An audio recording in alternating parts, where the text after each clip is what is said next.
2024년 파리올림픽 금메달 직후 전 세계를 놀라게 했던 안세영 선수의 폭탄 발언을 기억하시나요? 그로부터 약 1년 8개월이라는 긴 시간이 흐른 지금 배드민턴협회를 향했던 경찰의 최종 수사 결과가 나왔습니다. 결론은 혐의 없음, 불송치 결정이었습니다. 당시 문화체육관광부는 대대적인 합동조사까지 벌이며 협회 수뇌부를 형사고발하는 등 강도 높게 압박했지만 사법기관의 법리적 판단은 완전히 달랐습니다. 과연 무엇이 무혐의 처분을 받았고 문체부의 고발은 정말 여론에 등 떠밀린 무리수였을까요? 오늘 3분 이슈에서는 이 사태의 반전과 남겨진 쟁점들을 담백하게 짚어봅니다. 이번 수사의 가장 핵심 쟁점은 이른바 셔틀콕 페이백 의혹이었습니다.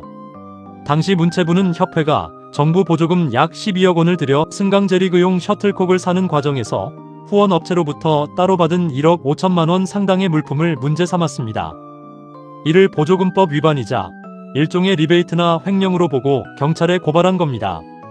하지만 사건을 수사한 경찰은 범죄가 성립하지 않는다고 결론 내렸습니다.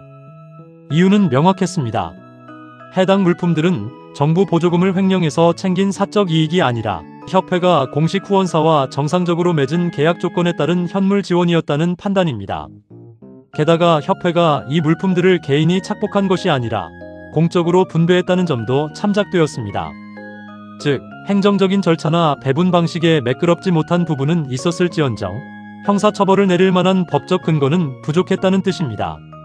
경찰이 무혐의 결론을 내리면서 문체부는 여론을 의식해 무리하게 사법 공세를 펼쳤다는 비판을 피하기 어렵게 됐습니다.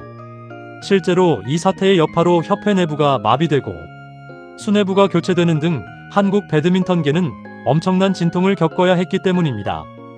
하지만 문체부의 입장 역시 완강합니다. 형사처벌 대상이 아닐 뿐 행정적인 잘못이 사라지는 건 아니라는 입장입니다. 실제로 배드민턴협회는 문체부의 행정처분에 따라 이자를 포함해 약 6억 2천만 원에 달하는 보조금, 반환금과 제재 부과금을 이미 정부에 전액 납부한 상태입니다. 수뇌부가 인신구속이나 형사처벌이라는 최악의 상황은 면했을지라도 국가 보조금을 부적절하게 관리했다는 책임까지 면한 것은 아닙니다. 그렇다면 1년 8개월간의 이 진흙탕 싸움 끝에 남은 것은 무엇일까요? 비록 협회 관계자들에 대한 사법 처벌은 무혐의로 막을 내렸지만 안세영 선수가 온몸으로 쏘아 올린 공은 한국 배드민턴의 해묵은 지형을 완전히 바꾸어 놓았습니다. 당시 선수를 옥죄던 대표적인 독소 조항들이 실제로 개정되었기 때문입니다. 국가대표가 아니면 국제대회 출전 자체를 막았던 전근대적인 제한이 폐지되었고 후원사 계약이나 선수 처우 개선, 그리고 메디컬 케어 시스템 확충 등 선수 중심의 개혁이 현실화되었습니다. 과거의 관행이라는 이름 아래 묻혀있던 불합리한 시스템이 비로소 상식적인 수준으로 궤도 수정을 시작한 것입니다.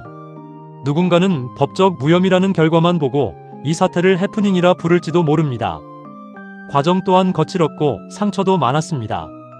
하지만 법적인 처벌 유무를 떠나 이번 사태는 한국 배드민턴이 행정 중심에서 선수 중심으로 한 단계 진화하는 결정적인 계기가 되었습니다.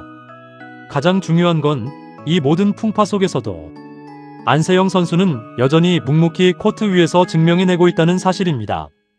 오늘 준비한 소식은 여기까지입니다. 영상이 도움되셨다면 구독과 좋아요 부탁드립니다. 3분 이슈였습니다.